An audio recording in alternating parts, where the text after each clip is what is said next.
everyone. My name is Jennifer Knorr, and I'm one of the co-chairs for 2020 Women on Boards Milwaukee. We have an exciting event planned today to learn about and advance women on boards. Just a first housekeeping tip, we will be using the chat, so please feel free to use the chat function. Let's start off by seeing who we have in the audience today. Jacob, let's do our first poll. How would you describe your role?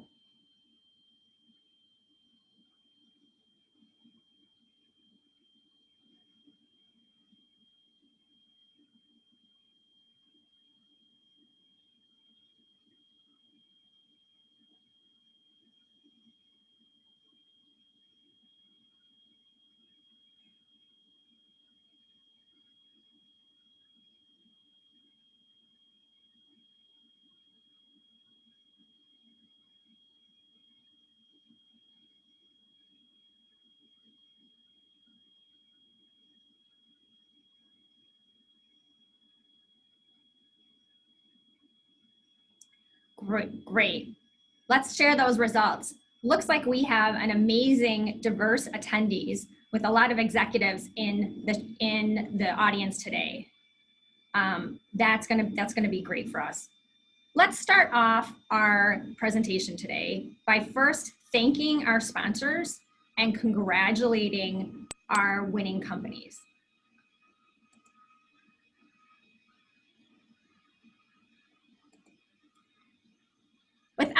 Without our sponsors, this could not have happened. More importantly, I'd also like to recognize that many of our sponsors are also winning companies. You might wonder what a winning company is, and 2020 Women on Boards defines a winning company as an organization that has at least 20% or more of their board seats filled by women. So as you can see, Wisconsin and companies attending and sponsoring today have made a lot of progress. Let's give a round of applause and shout out in our chat. Thank you to our winning companies and our sponsors. Thank you. And now let's learn a little bit more about the latest research. I'd like to introduce Mally Guerrero, co-founder of 2020 Women on Boards. Mally? Thank you, Jennifer. Thank you so much. I'm Mally Guerrero. I'm co-founder of 2020 Women on Boards, and I'm so pleased to be with you today. Thanks for inviting me. Here we go. Okay. So year over year, we report on the number of women on corporate boards on the Russell 3000, the largest publicly traded companies in the United States. And we feature this information in our Gender Diversity Index and database published annually on our website. The percentage of women in Russell 3000 companies has steadily increased in the past 4 years, going from 16% nationally to 22.6%, a great jump. In Wisconsin, the percentage of women in Russell 3000 companies headquartered here also grew in the same 4 years from 17.5 to 22.1%, also a great increase. Among the 25 states in the US that have more than 20 companies on Russell 3000, all but 2, Florida and Utah, exceeded the 20% goal for women on their boards this year. The states that achieved more than 20% for the first time are Arizona, Colorado, Indiana, Pennsylvania, Tennessee, and Texas. There are 45 companies on the Russell 3000 headquartered in Wisconsin, and 30 of them, or 67%, are winning W companies, at 20% or greater women on their boards, a total of 94 women.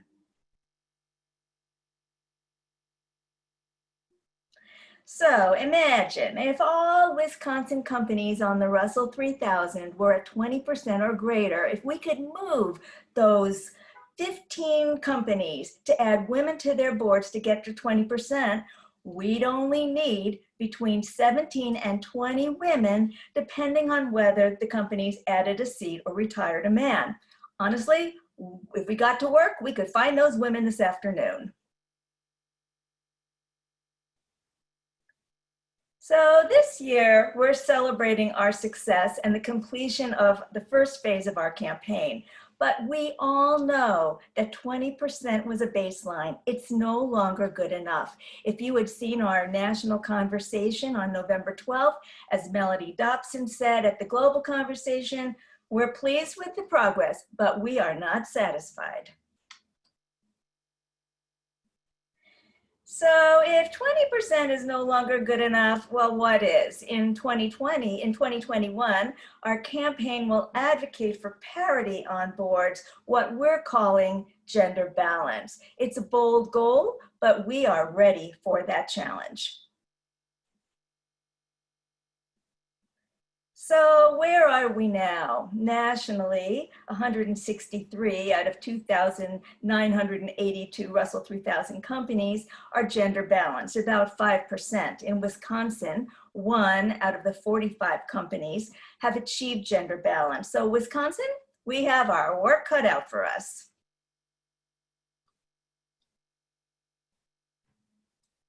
So with this new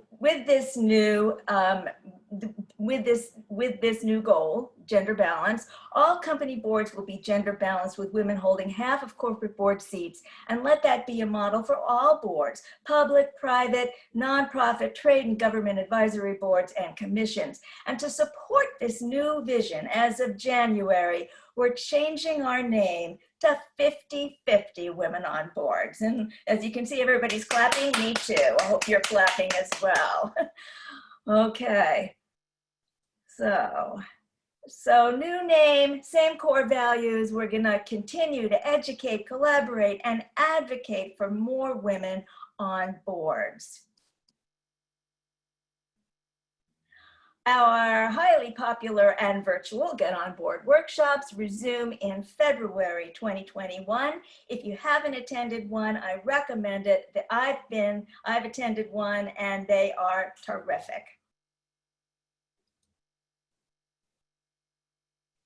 And there we go. In the first quarter of 2021, we're very pleased to announce a new program that we're calling Path to the Boardroom. And this is a program for women mid-career looking to serve on boards within the next 5 to 10 years. That begins in the quarter 1 of 2021.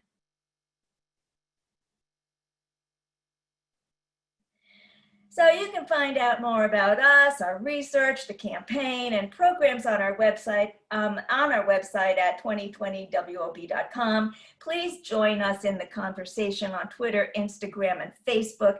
Thank you so much for having me. Looking forward to the panel. And now I'm pleased to introduce to you Patricia Ackerman. Thank you, Mally. It was great to learn about the progress of women on boards from a national level and some of the work that you've done to focus on Wisconsin and all of the states. That was great. Thank you. Thank you. I'm pleased to be here on behalf of Milwaukee Women, Inc., where I serve as the chair of the board. I'm also responsible for Treasury, Investor Relations, and Corporate Responsibility and Sustainability at A.O. Smith Corporation, headquartered here in Milwaukee. We appreciate this opportunity to share our 2020 research report and the findings on the progress of women on boards in the state of Wisconsin. The presentation today will offer a brief overview of Milwaukee Women, Inc., highlight our latest research, and offer best practices to increase the number of women on boards of directors and on C-suites. If you would advance 2 slides, please. And again. For those of you not aware, Milwaukee Women, Inc. was founded in 2003 by a group of Milwaukee businesswomen professionals interested in furthering the discussion of boards of directors and women on boards of directors. Milwaukee Women, Inc.'s mission has remained consistent to achieve balanced representation of women on boards of directors to maximize the performance of Wisconsin companies. Our goal is to achieve 25% of women directors on the top 50 Wisconsin public companies by 2025. Next slide, please. Since our founding, MWI has measured the gender composition of Wisconsin companies' boards of directors, leveraging the mindset that what gets measured gets attention. Our key findings in 2020 include 21.1% of board members are women, up from 20.8% in 2019. 26% of companies have 3 or more women on their boards, compared with 30% in 2019. And 8% of companies have 4 or more women board members, compared to 6.7% last year. Next slide. CEOs and boards are making a conscious decision to diversify their boards. And I want to recognize 9 companies who have elected women to their boards over the last year. Enerpac Tool Group, Exact Sciences, Fiserv, Generac, Manitowoc, Martin, MGIC, Sensient, and WEC Energy Group. Congratulations to these companies and to these women. While the needle is moving with women on boards, there are too few women of color on boards. When looking at the Fortune 500 board seats in 2018, despite changing demographics, fewer than 5% of board seats were held by women of color, yet they represent 18% of the US population. White men hold 66% of board seats. Certainly there is opportunity here. So what are some of the best practices to make change? As CEO Tim Matkey of MGIC stated in our 2020 research report, make a conscious decision to diversify your board.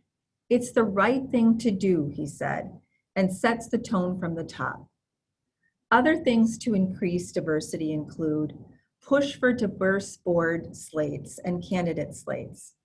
Widen your net of skill sets that you're looking for on your board.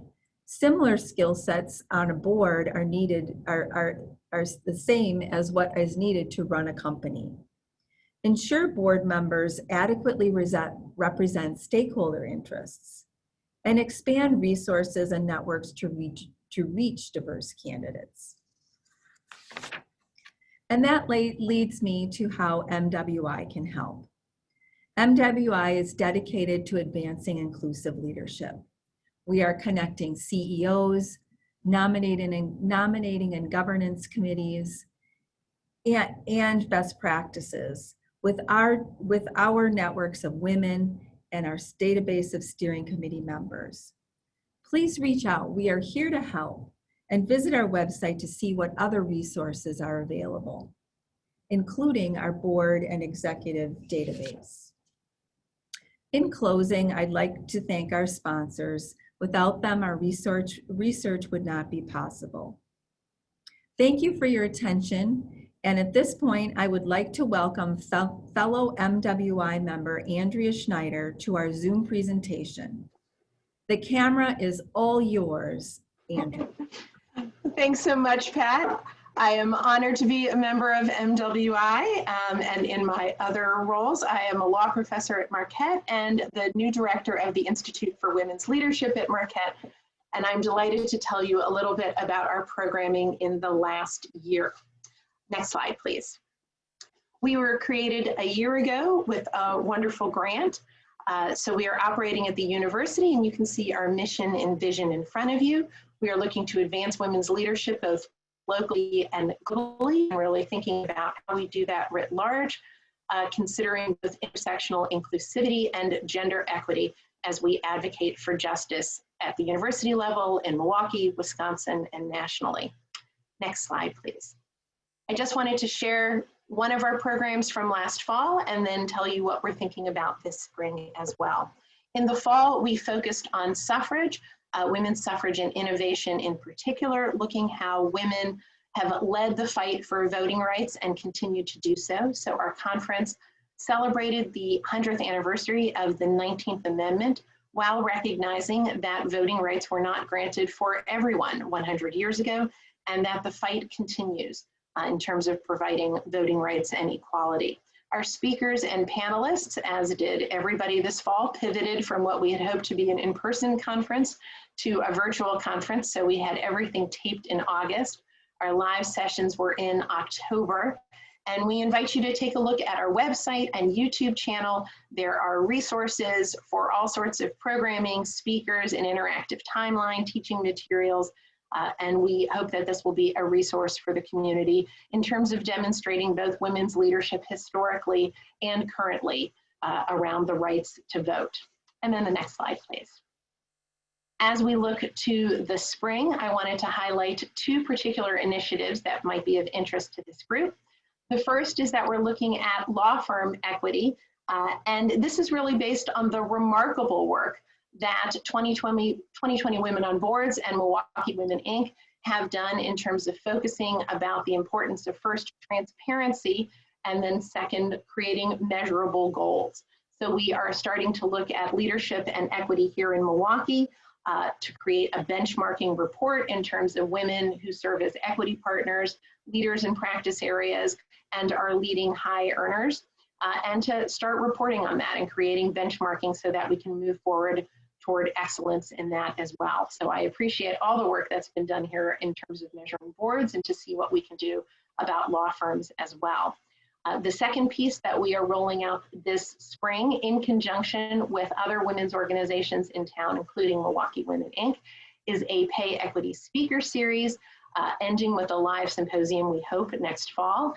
This is a collaborative effort to learn from national leaders about what is working, from paycheck and equity audits to sub-minimum wage to paid family leave, and what we can do here in Milwaukee and Wisconsin in order to better support women who want to lead, whether it's in corporations, law firms, governments, and elsewhere.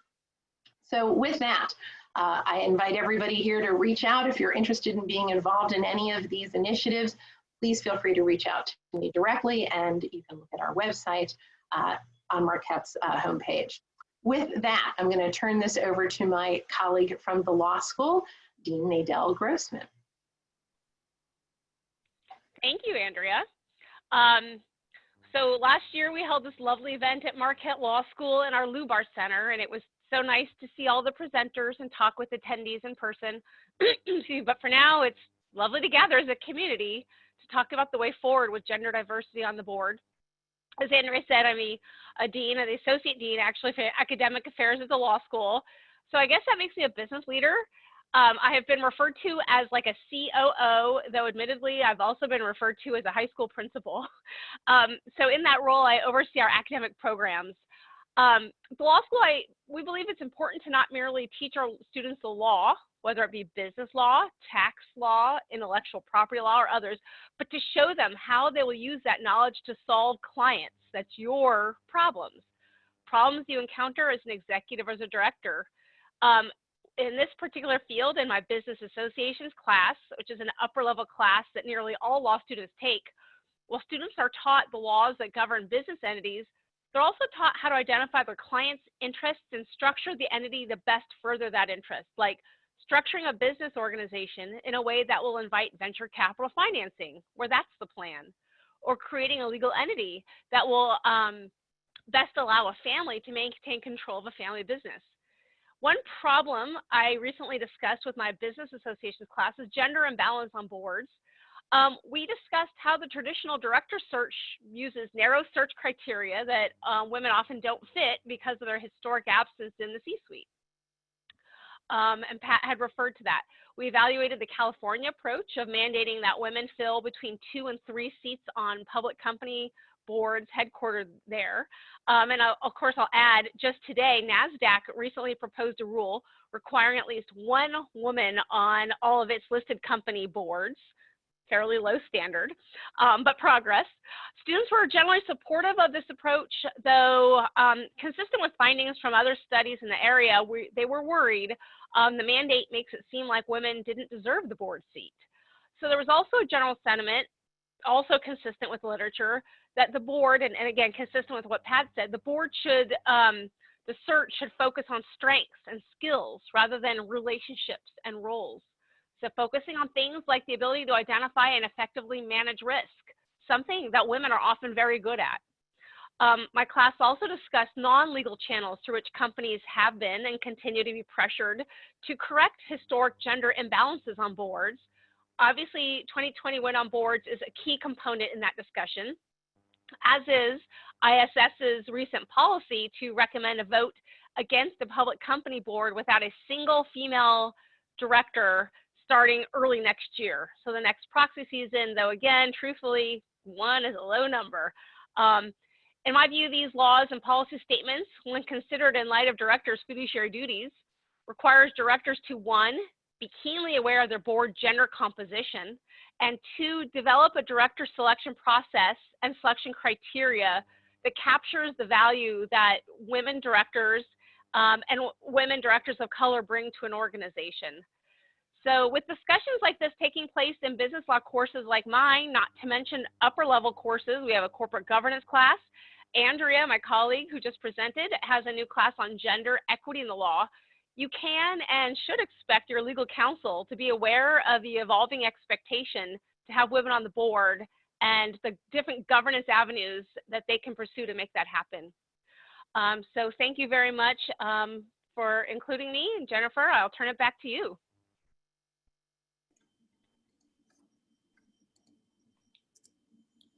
Thank you, Nadal. Great to learn about all the collaboration and progress we've made, but recognize the work we have to do to truly reach board diversity. I like to think of it as white women have glass ceilings and women of color have cement ceilings that we both need to smash through. But let's do another poll of the audience and see what they think. Jacob, let's do poll number 2. From your perspective, why is it so important that we increase the representation of women on corporate boards? This is multiple choice.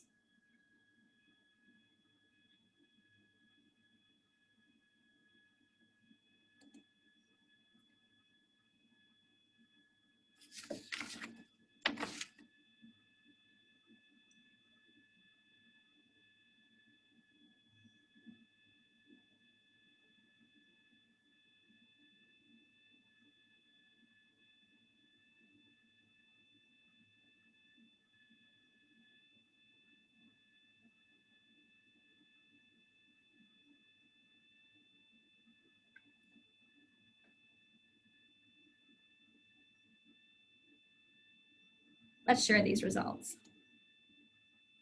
So we have a lot of interesting perspectives here. First is really improve the quality of decision-making, and then secondly, and better represent the employee and customer base. Those were the two key answers.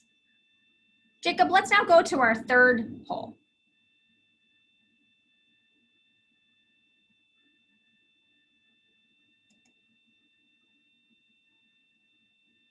What are the main reasons why more women are not on corporate boards? And again, this is multiple choice.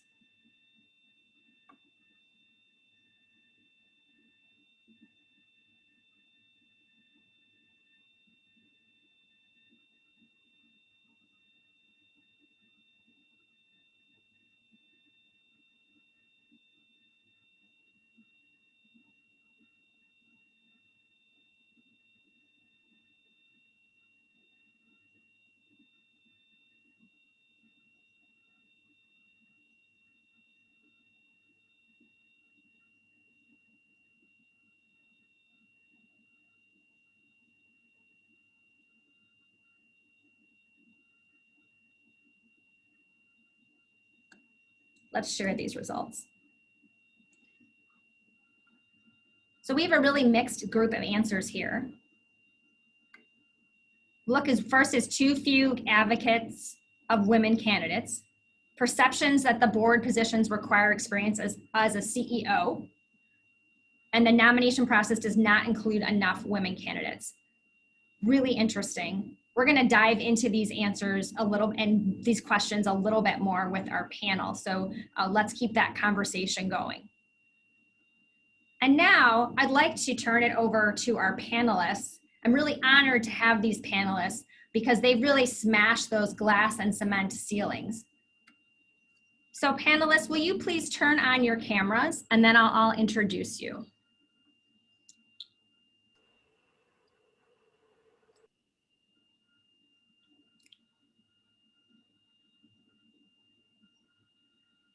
I'm just waiting for everyone to turn on their camera and we can see them. I see Tony Calloway. She was named Executive Vice President, Chief Administrative Officer, General Counsel, and Secretary of Borg Warner in October 2020. And interesting, there's no way I can do justice to her fabulous career. Two interesting facts that I learned is that one, through this 6-month process, I believe she got a huge promotion and responsibility, so we had to keep updating her biography. And secondly, really interesting is Ms. Calloway started in the law and moved into human resources and has really now CAO administrative offices. So really 3 areas of expertise. So really excited to learn about your career and your experience on board. So thank you so much for being here. Sorry, thank you for having me. Looks like we've got Melissa Richland on the camera as well. Melissa is a private equity portfolio manager from the John D. and Catherine T. MacArthur Foundation. Wonderful and great experience in private equity, and there are a lot of private equity boards, and Melissa Richland has great experience there and also has a really interesting story of how she got on the boards that I'm hoping she'll share with us today. Those are a couple of factoids about Melissa and Richland that I'm hoping she shares today. Thank you, Jennifer. Great. Looks like we've got Dr. Joan Prince now on camera, Vice Chancellor of Global Inclusion and Engagement at the University of Wisconsin at Milwaukee. Welcome, Dr. Prince.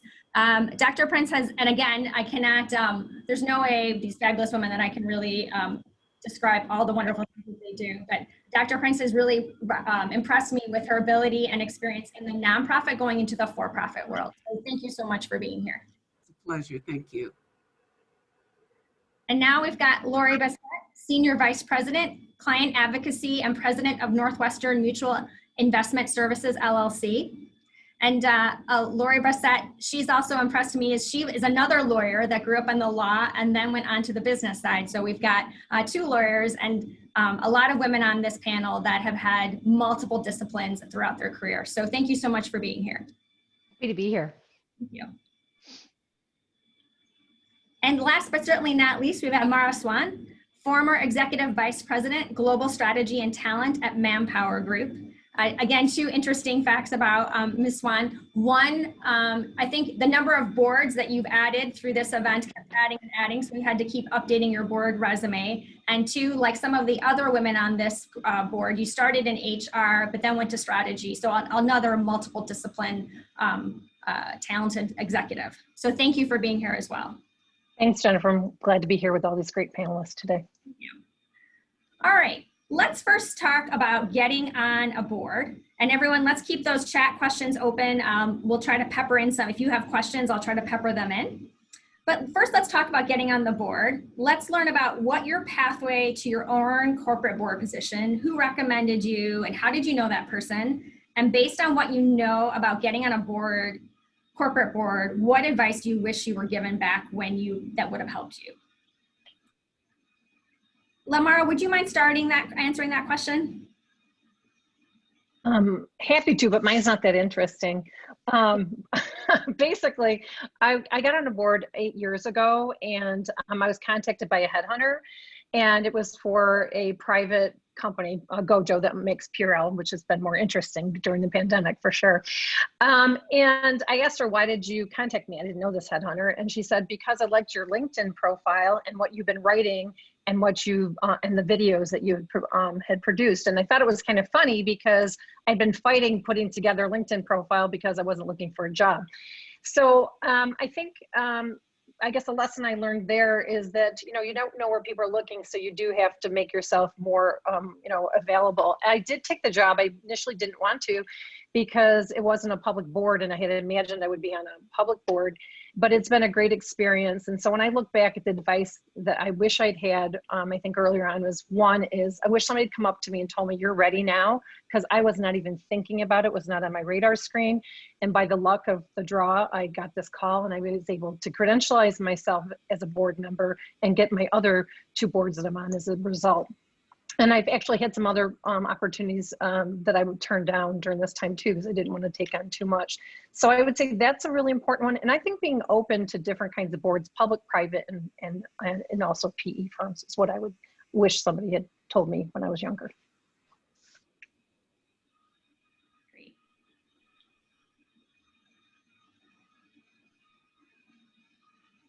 Well, I don't mind jumping in now. If my story is a little different. I am on 2 public company boards, Astronics and then WP Carey.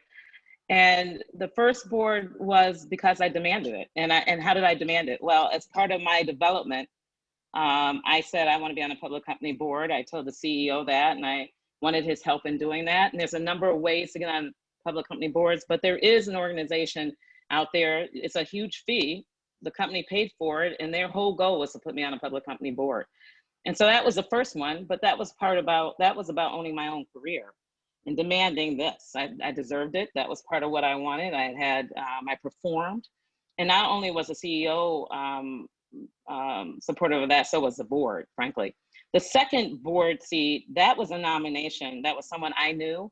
And the board, actually, my company told me to get on that seat. And it was all because of relationships. And I'm sorry, the dog decided now to come over here. It's all about relationships. And they wanted me to be on that board. They supported it. They supported being on 2 boards and having this job, which is unusual. But a lot of that came from the fact that I was successful in the role I had too. And so people were impressed. And one of the people that had the connection with the other company was our coach, our executive coach, who worked with this other company, and the CEO of that other company. And that's where that introduction was made. And my one advice to people is don't wait till you have all the check the box experiences. Men don't. So don't look at your career and say, oh, I don't know if I'm ready. If you're being if you're being successful in the role you're at, don't let someone else determine when you're ready. You determine when you're ready, and you go for it, and you demand it.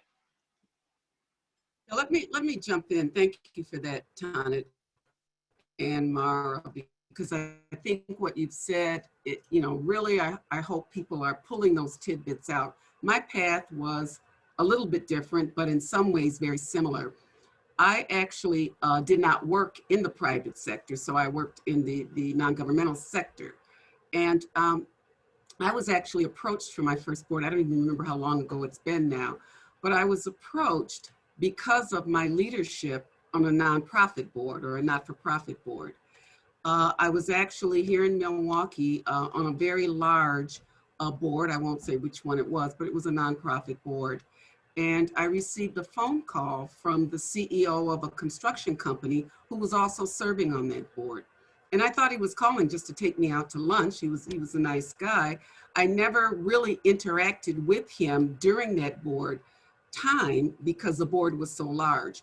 But when he called, I met him for lunch, and that's when he asked me, along with the chair of their nominating committee, who was also at the lunch, to join their corporate board.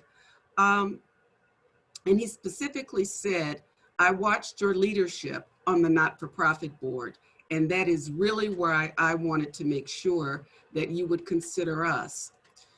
So you don't always have to have, don't look at other people and say, well, I don't have that background, or I don't lead a company, I don't lead this, I don't do that. There are other ways to get yourself out there and to control, and I like how Tanit said that, control your own career, control your own destiny as much as one can. And that's exactly where my corporate leadership started. The boards after that certainly came from relationships, but that one also started for me as a relationship.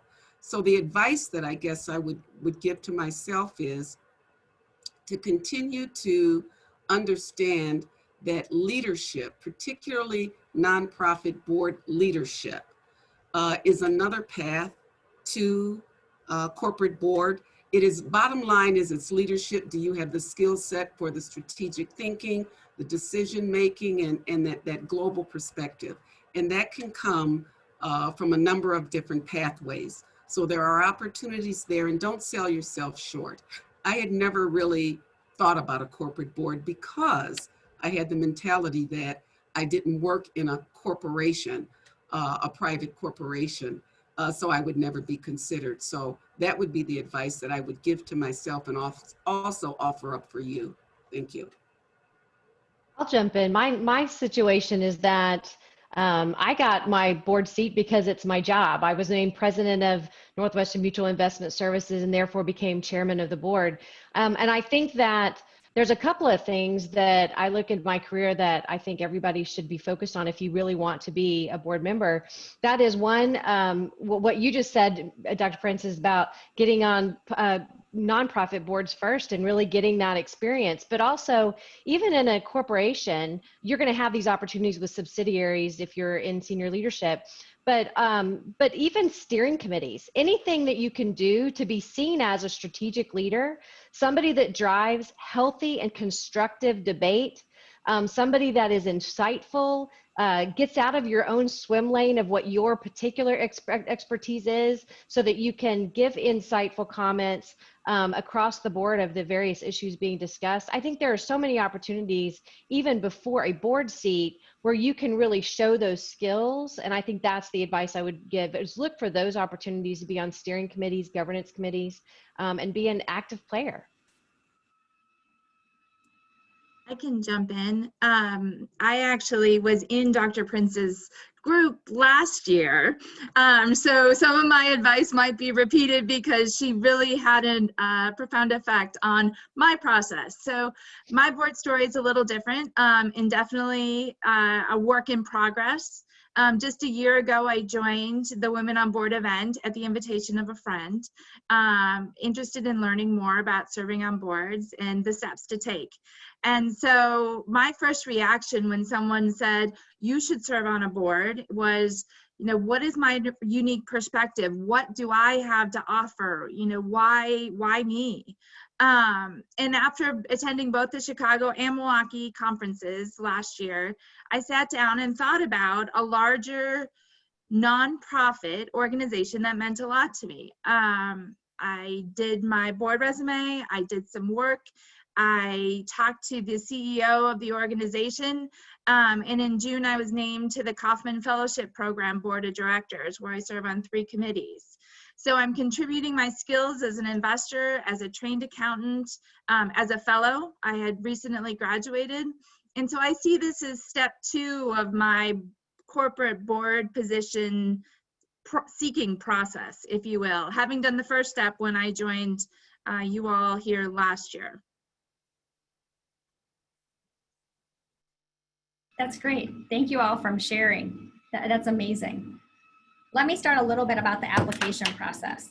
And Mara Swan, let me direct this question to you and then others can jump in here.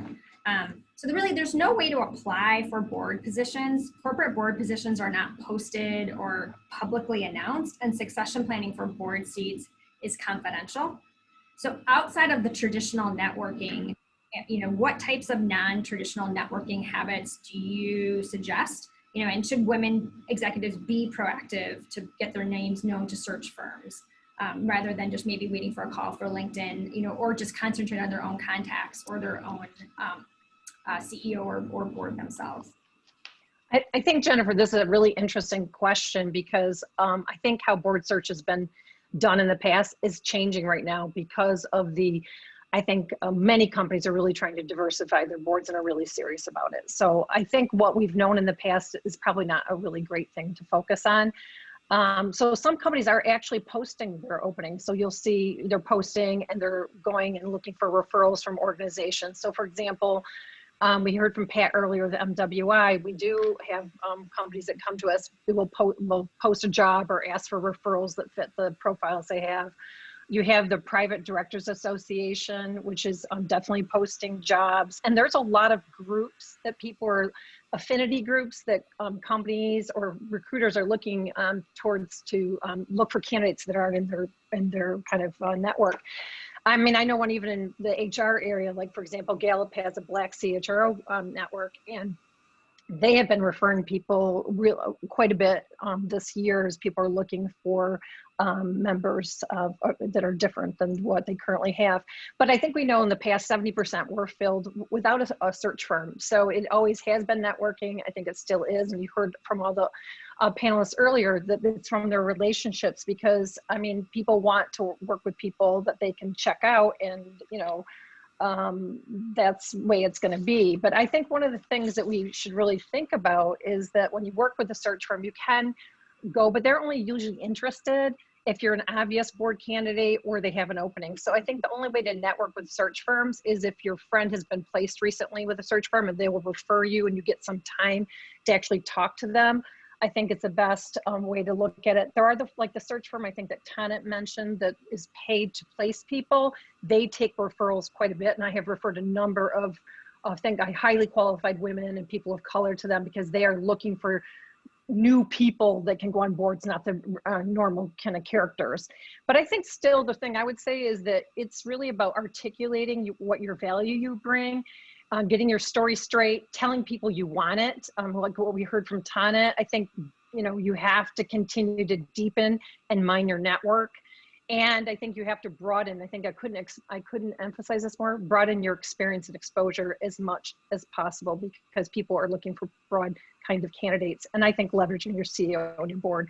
And so you heard that from all these people, like, you know, when Tana said I had to ask my CEO, I did have to do the same thing for one of my boards as well. But I think you've got to do multiple things, but you have to start with first that I want it, and here's what I can add. And I want to go tell people I want it. That's how I would go about it.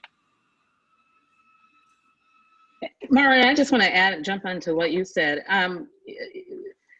I know everyone's spending a lot of time talking about competencies and what they can add. I will tell you, just my experience, once you get to a certain level and you have kind of that career resume, they're less looking at that point Yes. as the cultural fit, frankly. Yes. And that's where the relationship piece comes in. So be cognizant of that, because that's why 70% of the seats are filled, but relationship based versus headhunting based. The one firm, and I'm gonna say the name only not to drop or say you should go, but it's James Drury. It's a firm that I worked with. It is a significant six-figure fee, frankly, and it's worth it. Now, two things I'm gonna throw out here. One, if you're at a company, you work with a CEO who wants you to develop and you have proven yourself, demand it. Because they spend that kind of, that's a rounding error. That's not even a rounding error, typically based on, you know, for a mid-sized to a bigger company. So, you know, they spend money on a lot of other things. They could spend that on a great, talented C-suite executive, particularly a woman or a person of color. Demand it. Do not be shy about it. Demand it. And I did, and I think, it's worth it. Secondly, if you are in a position where that's just not possible, but you personally have the money, I'm going to tell you another thing. Invest in your own career. This is not about waiting for someone to give you something. That does not happen. So invest in it. If you have the money, do it, because you'll get it back. Just the compensation, the cash compensation, coupled with the equity compensation for even a small size company to a very large company will make that up in a year. So to me, and I'm not trying to preach, but some of this, we got to stop being passive about our careers and own them, and demand more from our CEO, demand more from the board, and demand more of ourselves if we have the ability to really invest in our future. Totally agree with that. Totally agree with that. And let me come in through just a different entrance. If, for example, you don't have the six figures, if you come from a different type of setting where you just don't have the same type of access, there's still a way to own your path, to own that process. I tell everyone who comes to me and says, well, I don't work at Amazon. I don't work such and such a place. And I said, look, you do have to own your career and your path, no matter what it is. What you can do, be very strategic about the nonprofit boards that you sit on. Take a look at one, you know, obviously follow your passion, but take a look and see who else sits on that board.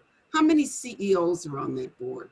It is about building those relationships, because if you build a relationship with the CEO of a company And I've done that now, as all of us, all of the panelists have, number of times. You never know who's going to support you. I actually had a CEO support me for advancement to a corporate board. I don't work for his company. I don't work for his company. And he chose to pay a fee for a firm to approach me. So you never know what relationships you can build off of those nonprofit boards if you don't operate in a setting where money might not be an object. I'm from a different sector. Rounding off for us is like, can we at least get a budget this year? But that doesn't mean that you can't still move up to a corporate, public or private board level if you leverage that nonprofit leadership strategically. Thank you for that. Well said. Tony, Kelly, let's talk a little bit about the first step at getting to your board position, which we all know is, like you said, is performing well at your role. That's kind of table stakes for consideration. And we know that men and women are nominated by board members that personally know of them.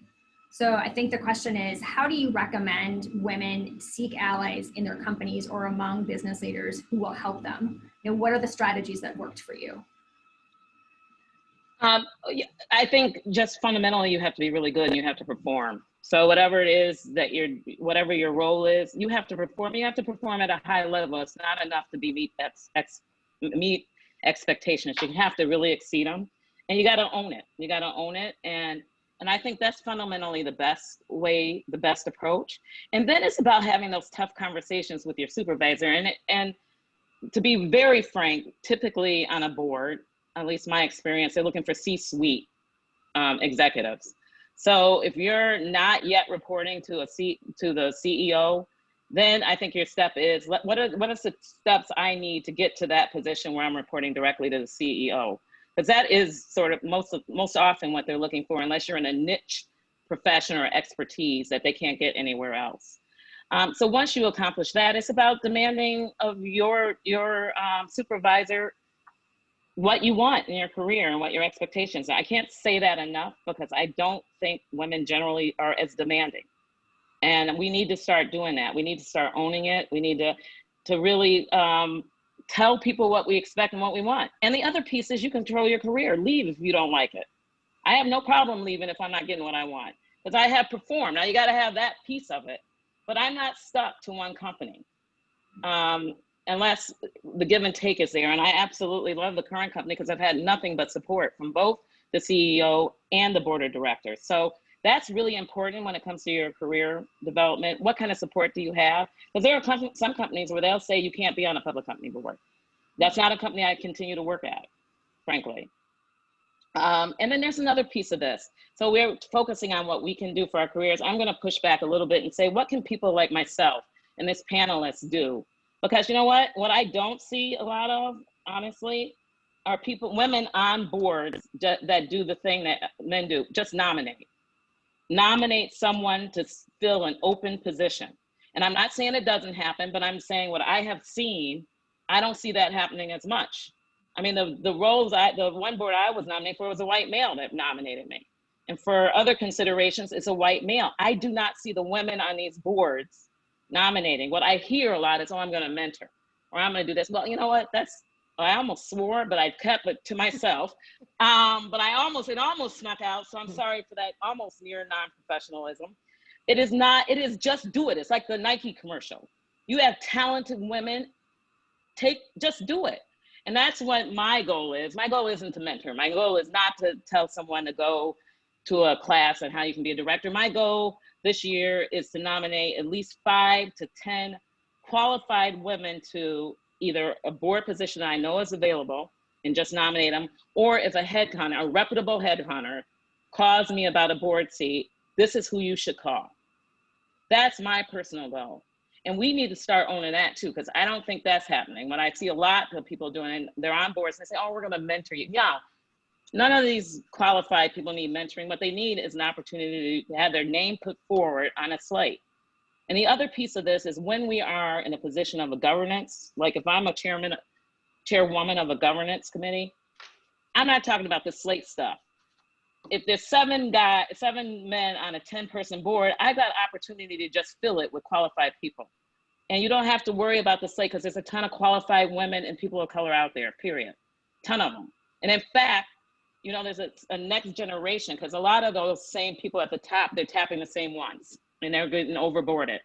So we need to start branching out and just do it. So sorry.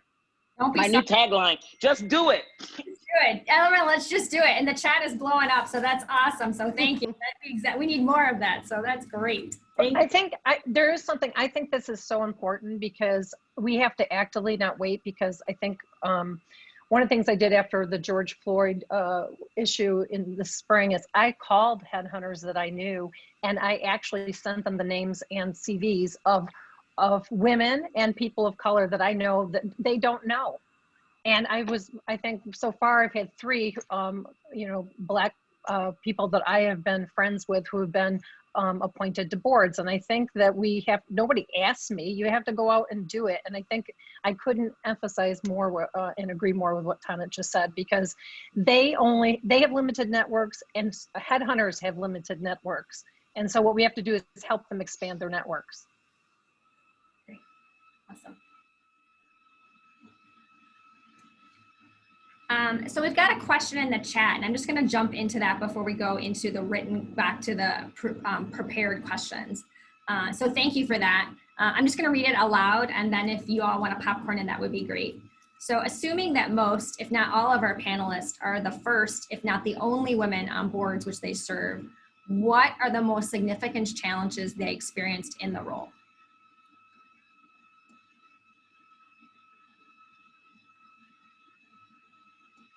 So this is going to sound a little strange. I'm trying to think about my challenges, how they might have been any different from anyone else's. I think the first challenge is just to get on the board.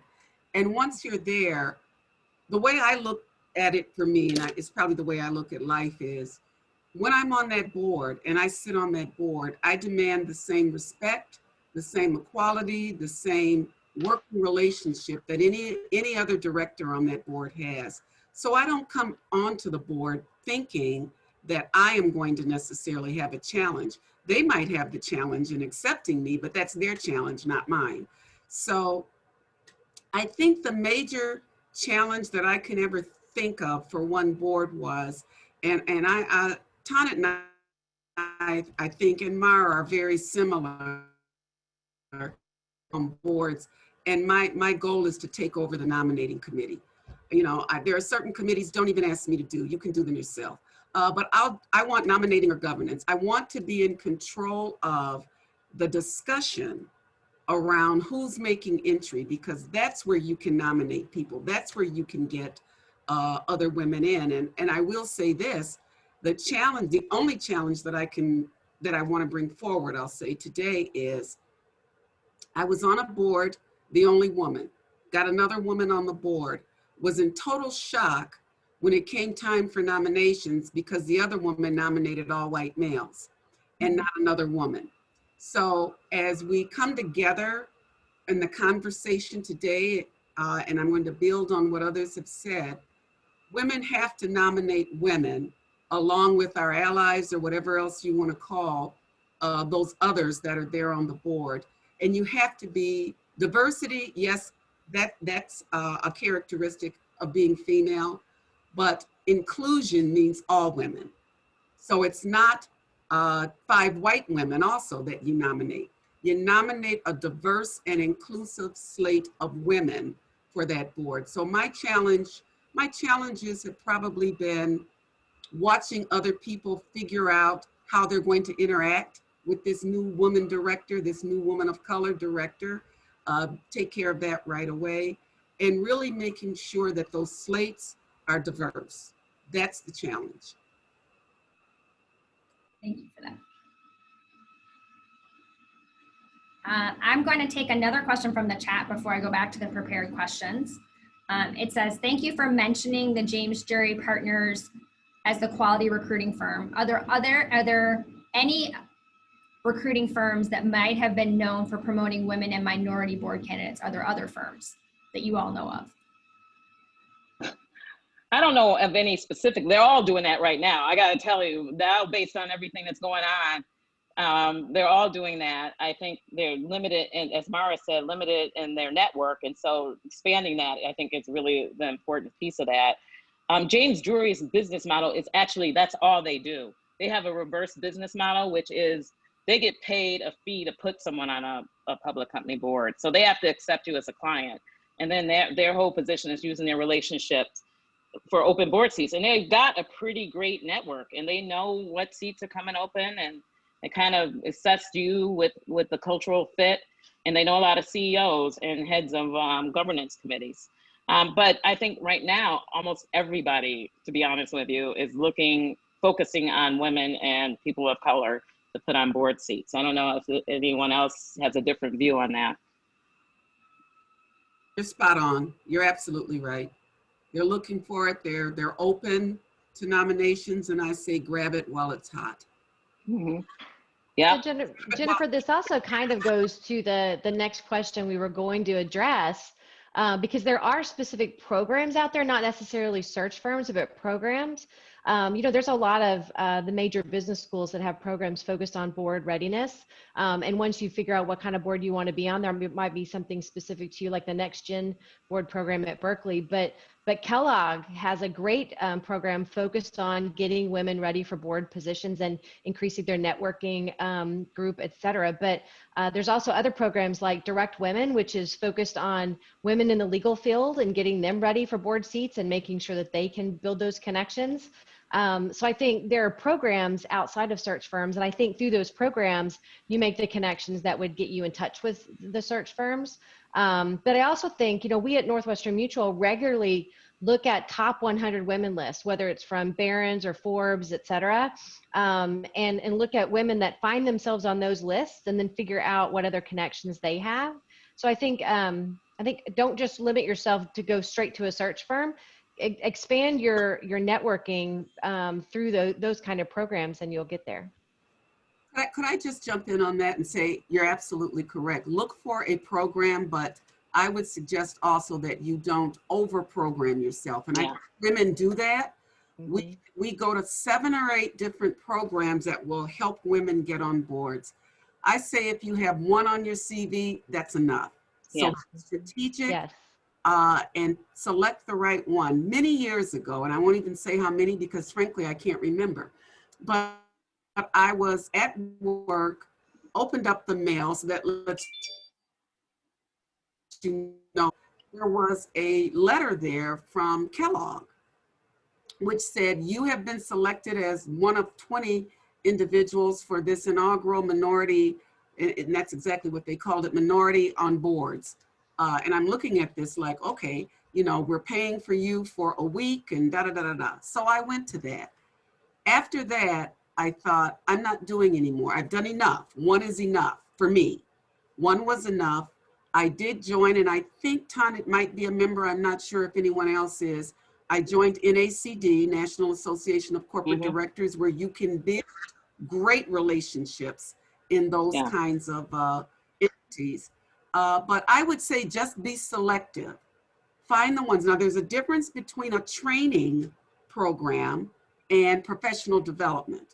Professional development, I would encourage everyone to continue to do. I'm not an attorney, and I do try to go to every one that a lot of the firms offer because they're so good. But that's professional development, and that's totally different from a training program. So just be careful as you walk through that piece. Yeah, and I'm going to offer even a different perspective, and I know this is probably contrarian a little bit. I don't join hardly anything. NACD, I'm a member of, but generally I don't join organizations. I don't go to training. I don't do, and here's the reason. It's not because I think I'm that great. It's not because I'm fabulous or perfect. It's not because of any of that. It's because I look around me and I don't see men doing this. They do their damn job, and then they do what they need to get to the next level. And I'm personally tired of the narrative that women need to have these check the box experiences, and that they need to do this, and this to get a board seat. These are talented women from the get-go, or most of them, they get to that point before we even start the conversation.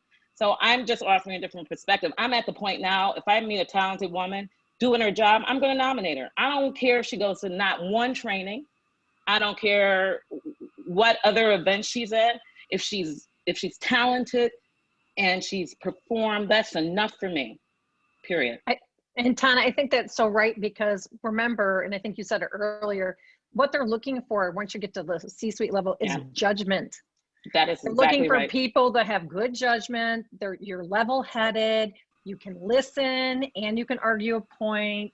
I mean, this is what they're looking for. So I don't think you need to be trained to do that. That's what you've learned through your job and being successful in your job. And so I think, remember, I think we focus a little bit too much on technical skills and this and that. It's really about, am I willing to refer you? If I'm Tana, am I willing to refer you because I think you have good judgment and that you will be a good board member because your judgment, we all have to learn certain things. I've gone into industries. I mean, I'm helping a CEO today in a chassis business. I don't know shit about chassis businesses, but I've learned it because I'm basically smart and can figure it out. Okay. I mean, so I think this is an important piece, judgment. And so I don't know who said it earlier about getting in things where you can be a head of a committee, head of this or head of that, where you are exercising judgment and showing other people that you have sound judgment. That's what you need to be doing. Great, thank you. Let's talk a little bit about, and this kind of came up in the chat as well. Let's talking about kind of building those strategic business contacts. And let's talk a little bit about many people take the nonprofit board first, and then to get those trusted relationships, and then move to the for-profit board. I'm interested in all the panels, but maybe Dr. Joan Prince, if you could start, have you seen this work? And how do you recommend women move from nonprofit to for-profit and don't kind of get stuck in the nonprofit? I think, thank you, Jennifer. I think I talked a little bit about that already. Strategic. Whatever you do, if this is what you want, take charge of your pathway by being strategic. I would urge you not to overdo even nonprofit boards. There's no road up by being on 14 nonprofit boards. Pick one or two that you have a passion for, but also be strategic. Look at the membership, the board list. Raise your hand. Maybe you're going to lead a campaign, a citywide campaign. And then your co-chairs might be individuals who are CEOs of a company. Build on those relationships and don't just stop when the campaign year ends.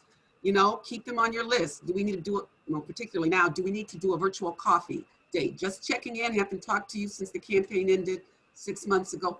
Expand on the relationships. What we need you to know, those of us who actually sit on boards and are approached for boards continuously, is universal competencies are a given. Your name should come up because you can do the job. They don't go and try to figure out whether or not you can do it. That name should come up because you hold that universal competency. Spend time building relationships. And from the nonprofit side, again, see who's on the list, raise your hand for key leadership roles. Things such as leading citywide campaigns, countywide, regional campaigns are a great way to build relationships because you're usually working with C-suite individuals that you can expand relationships on who have other relationships. So that's what I would say. Great advice, thank you. I would also add, as you look to kind of definitely expanding your network and, being creative about it. So, if you wanted to get into private equity backed companies, looking for regional private equity firms and seeing who you have connections to through school, through, old jobs, through different organizations that you belong to, and connect with them and have a virtual coffee. And just the more people that you connect with outside of your smaller network, the better as you look to become on the boards of these private companies, private equity backed companies as well. Melissa, that's a huge point. We haven't talked a lot about that. That is an excellent way to get into a potential public company seat, because private equity, they're doing one or two things. they're growing the company to either sell or take it public, right? And if you build those sorts of relationships, oftentimes they're reaching out to one, either you to become an executive with them or to sit on a board seat. So that's also another avenue that's oftentimes overlooked, but beneficial. Great, thank you. I'm just going to take away a little bit of just do it as my mantra based on this conversation. That's amazing. Let's pivot a little bit and talk about kind of being on a board and talk about, as a woman, what experiences do boards really value today, and how does experience leading companies through crisis make corporate directors more valuable? Maybe Lori Bissett, you can start with this one and then we can open it up. Yeah, so, key risks that exist today that were present in the past, but not as critical due to the fast pace of change today, I think have to be a focus if you want to be on the board. If 2020 has taught us anything, it's that business continuation and crisis management are critical skills and focus areas. But digital transformation has become an imperative versus a nice to have. It's no longer about being cutting edge, it's about being relevant.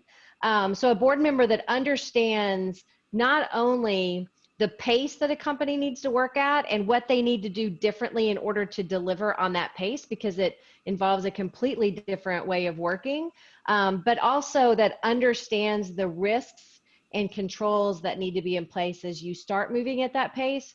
I think boards are looking for that. The point is that the world is changing dramatically. And boards need to be familiar with the particular risks that come not only with internal transformation, but from those external resources. And I think key, and it's been brought up several times by many of the panelists, key is versatility in your perspective.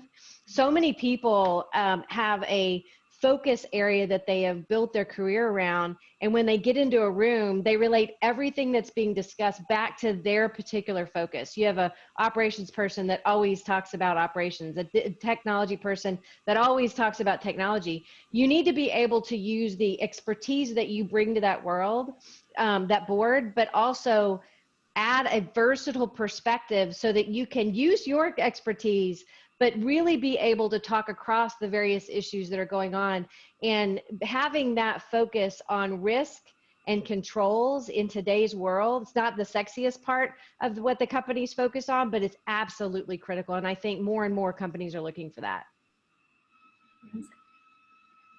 I'm going to turn it over to the chat and just share this question here. It says, what voices, perspectives have you all been surprised to find absent from decision-making conversations in the boardroom? And how can we incorporate those voices into the conversations?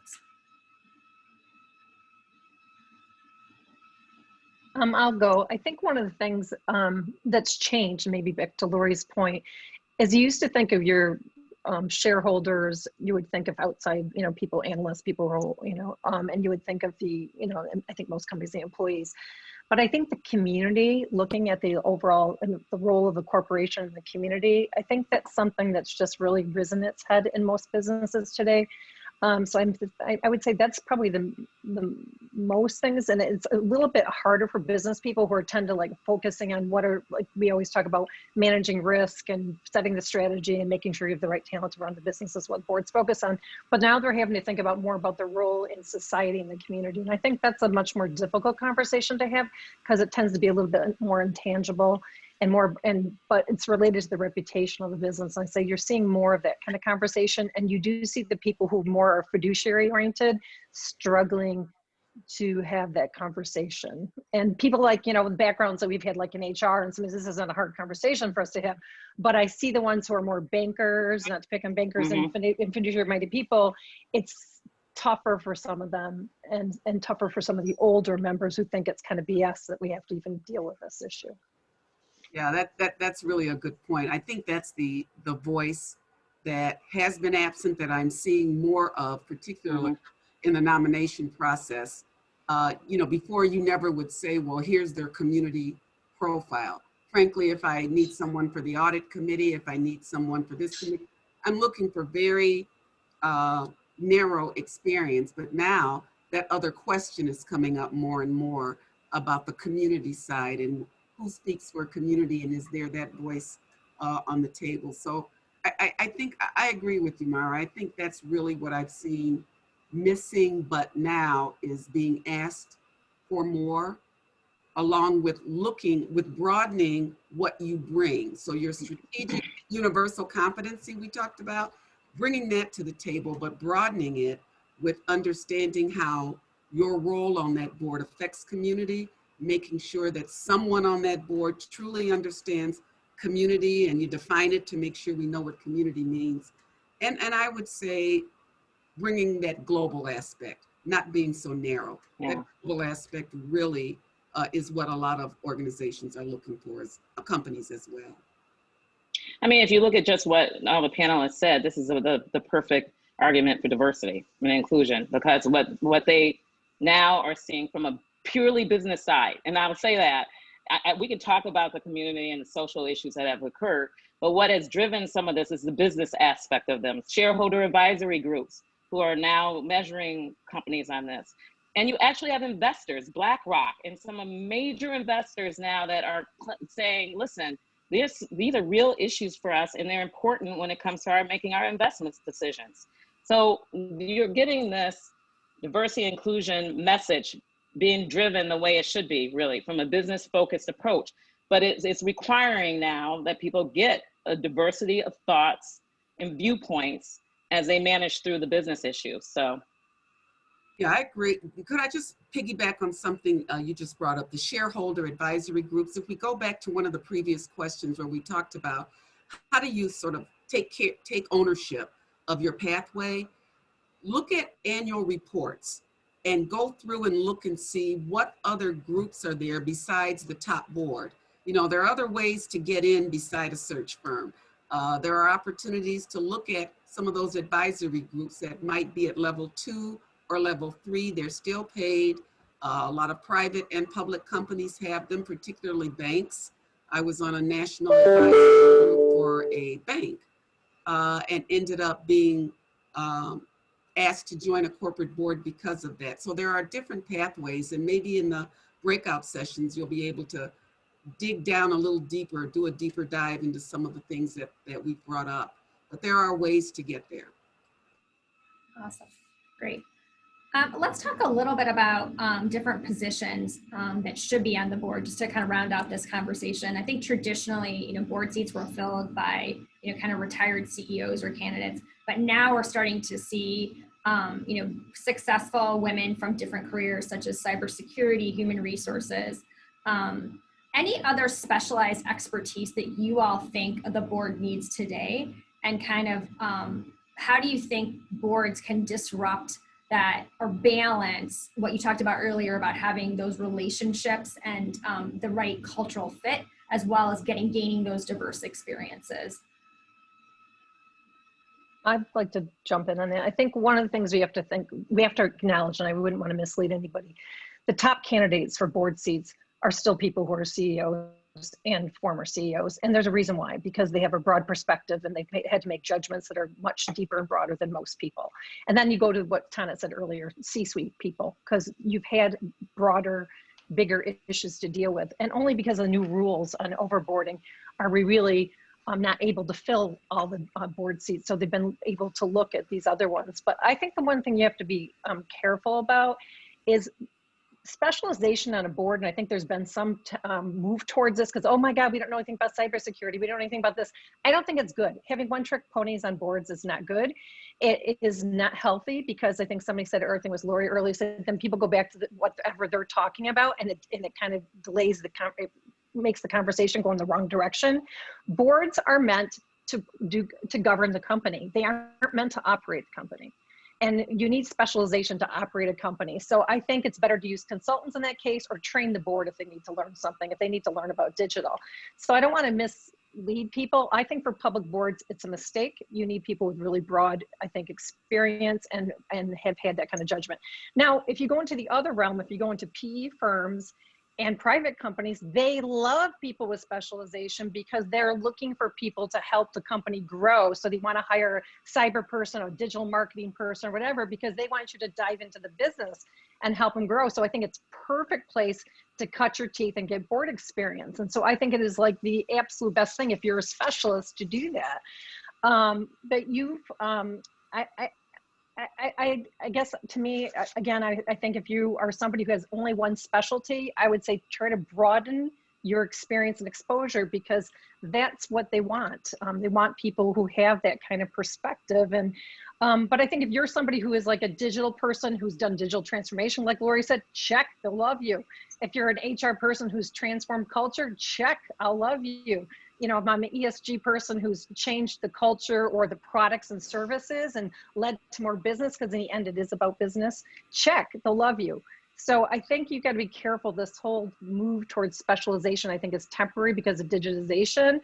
And I think they're going to find out that those board members are not exactly what they need in the long term. So, you know, I think that you need really serious judgment-oriented people who can look at multiple lenses. And I think one of the most important things on boards today, and I think Tana hit it earlier, the problem is everybody graduated from the same school, was in the same fraternity, lived in the same city, you know, you're either from New York City, whatever. And what they need is people who live in different places, okay? If you live in the Midwest, you have a different view than if you live in LA or if you live in New York. If I'm Black, I have a different point of view than if I'm white. If I'm Latino, I may have a different point of view. If I'm a woman, I have a different point of view. World is a complex place, like Lori said, and we need people who have had different exposures and experiences to do that. So I would focus more on that than if you've got some specific specificity. And I can tell you, I spent most of my life in HR, but when I go and interview these things, what they're interested in are the other things in exposures you've done and the impact you've had on business, not what I know technically. So I think that's the most important thing. Thank you. Melissa, let's start to ask this question for you. I think one of the things we're talking about is women gaining allies, especially in today's COVID environment, and you know how to get networking. And let's talk a little bit about maybe having your own CEO or that own C-suite or that own board be your ally to help get you onto that board. Absolutely. So, you know, I think the answer, you know, just because we're not traveling and we're not meeting or chatting at the office or grabbing coffee, it doesn't mean we can't continue to network and tell our story. And actually, I think it's much easier now. I know Jennifer and I, when we were talking, I'm like, I actually have more time now than I did before because I'm not on an airplane and I'm not traveling or in taxi cabs or commuting. And I think it's also more acceptable to share family stories and connect with people at different levels, especially your boss during this time. So, you know, I like to say it's not work from home, but it's living in the office kind of thing. And so, you know, the dog barks on Zoom and it's fine. The kids run around and make some noise and it's okay. And I think that gives, especially women, which for good or bad, another way to share and to express what they're doing and connect with someone on a different level. And so, you know, I would say absolutely. And, you know, setting up that time, maybe once a week, once a month, or once every couple months, just as a check-in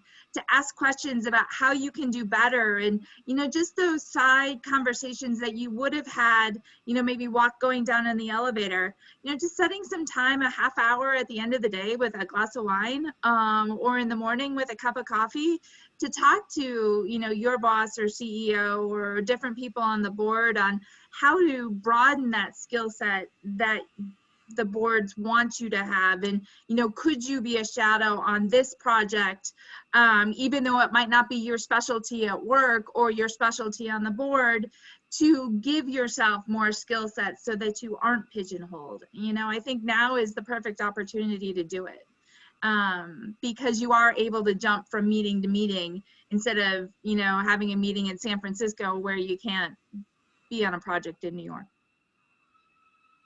If I may just add to what Melissa said, the one thing I would offer up, particularly to women, is don't let them tell you what you need to do it, though. Come in with a perspective about what you want to do. It does change the dynamic. I don't know how I've watched this. I can watch one meeting, an interview where someone is they're demanding, they know what they want in their career, and it's a different perspective.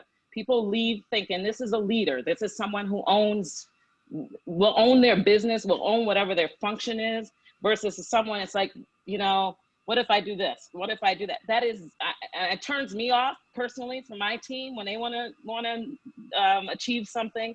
And I would just say for this, when it comes to the top of the house, and let's not mistake it, if you are on a board of a public company, that is the top of the house. You are the ultimate boss, and nobody wants someone that's not determinative, that has a serious perspective, has judgment, and kind of owns their essence. That's what they want. So I can't say this enough about, and I know, you know, I think there have been some studies about women are reluctant to do that. Stop being reluctant, just do it. What are they gonna say? No? They're saying no indirectly to you now anyway. So just go for it. That's brilliant. That's great. Thank you so much. Just the final question, I'm going to leave it open for the chat for just one final question. And I think just in closing, is there anything that we've missed that you would like to mention that perhaps I didn't cover or we didn't cover?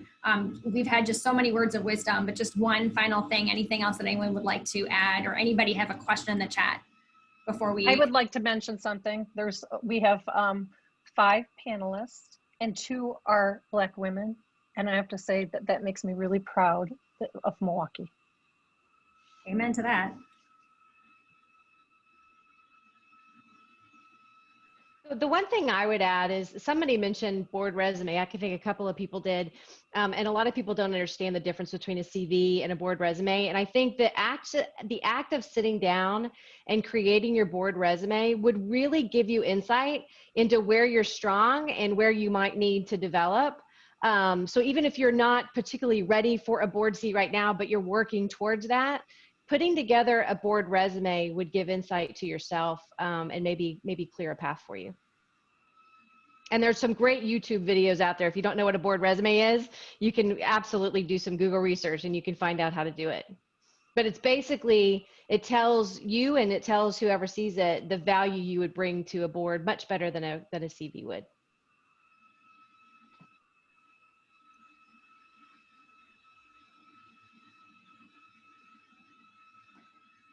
Any final comments?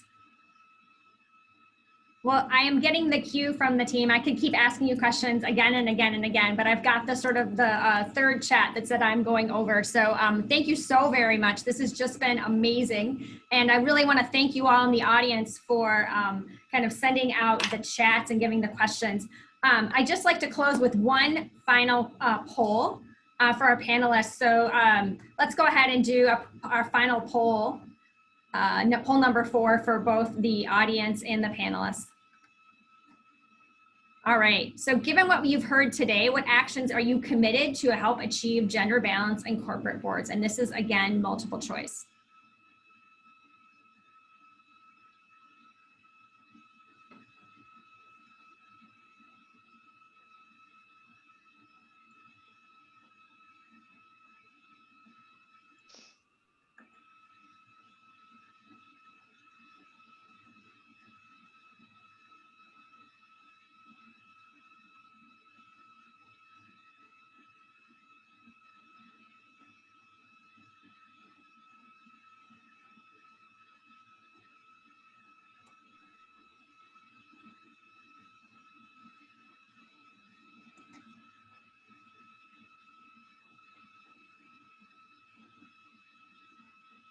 All right, let me share the results here. Really interesting that we close on this kind of build your board bio and resume and how that's different. Lori, thanks so much for bringing that up, as well as meet with your network and then connect and recommend women to do that, women as well as commit. Just do it and really committing women to nominate women to their board and really owning your career. I think I will just do it. That's going to be my mantra for 2021. So thank you all for that. This has just been amazing. Thank you so much for sharing your wisdom and really just appreciate your candor. That was the best part of it, frankly, and the popcorn conversation. So great conversation. Really thankful that you gave us your time and your wisdom.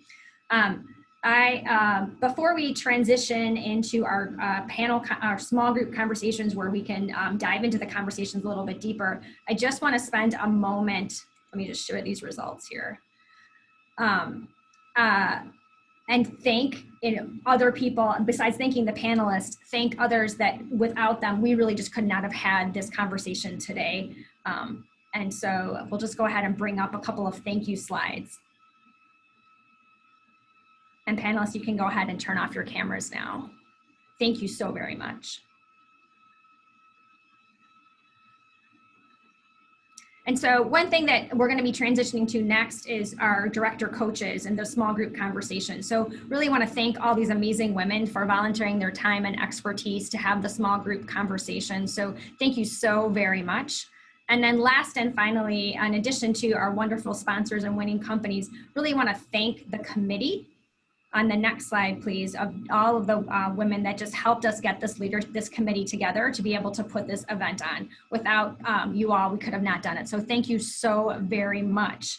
And so now, and I would just like to finally thank all of the attendees. Really great conversation, really appreciate your engagement. And now we're gonna go to the small group discussions. With your second link in your meeting invite. So you'll close out of this invite and go to second invite. So go ahead, stretch your legs, get a drink, and then we will see you in the breakout session. So thank you all so very much. And I'm looking forward for y'all to continuing the conversations in the small group discussion. Thank you.